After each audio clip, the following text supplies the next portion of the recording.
Dr. Doss prepared those delightful confections too strong for her to act better. Claribel was overjoyed with her treasures. Nothing could now stop her becoming an artist that she always dreamt of. Claribel was overjoyed with her treasure. Nothing could now stop her becoming an artist that she always dreamt of. Then she went to a shopping store, but foolishly forgot the little box on the ribbon counter. The box was inadvertently swept up among other purchases by a 12 years old girl named Bessie Bostwick. As she arrived home and saw the box of bonbons, she didn't remember having picked them up. She knew it was someone else's package that had come to them by mistake. But after all, they were only bonbons and they looked so delicious. And then she decided to pick one and try it out. So she picked the chocolate one. She suddenly felt an urge so strong to go and play the piano.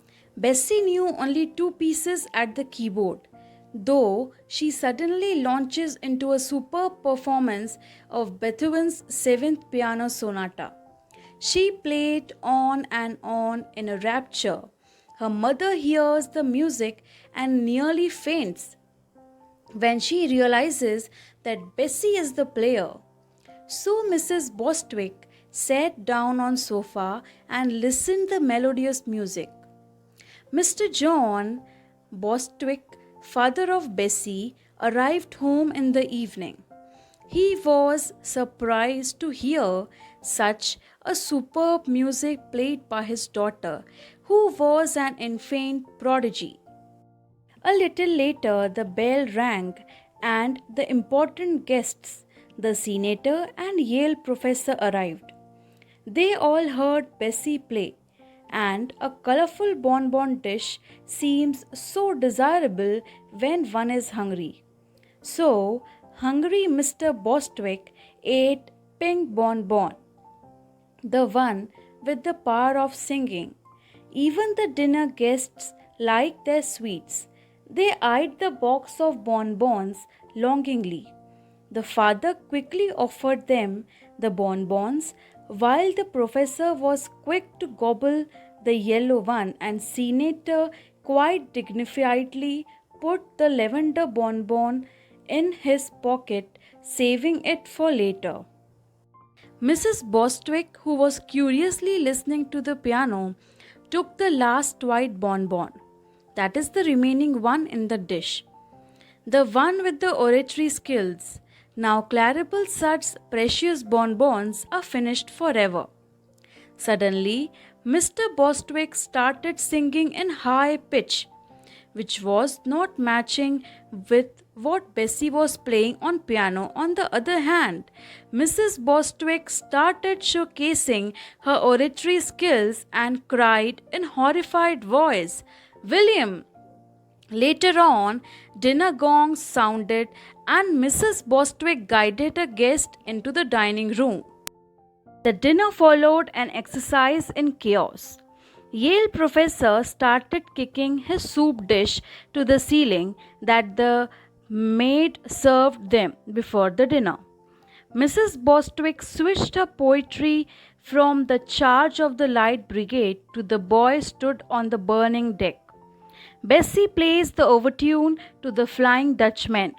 Her father sings, "Oh, promise me." The senator was frightened, shivered by this disgraceful, noisy disturbances, and he retreats from this scene of madness that he had never seen or heard in a decent family. The senator had to give a huge speech to hundreds of people in the town hall the following afternoon, but he is so upset by the dinners at the Bostwick that he had trouble preparing for the speech. The next day, Senator met Mr. Bostwick on the day and was angry with him. Mr. Bostwick was upset too with what happened in the dinner party and didn't had any clue with how to react now. Yale professor and Bostwick family were being seated in one of the front rows in the town hall. When the senator saw the crowd at town hall, he became nervous and then he dug into his pocket for he found it the bonbon. He opened it and gobbled it up. A few minutes later, he started dancing on the stage like a ballet dancer.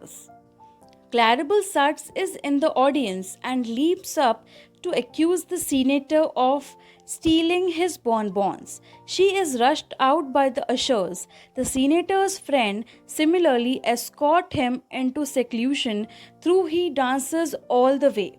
It took months for the senator to recover his reputation and his dignity.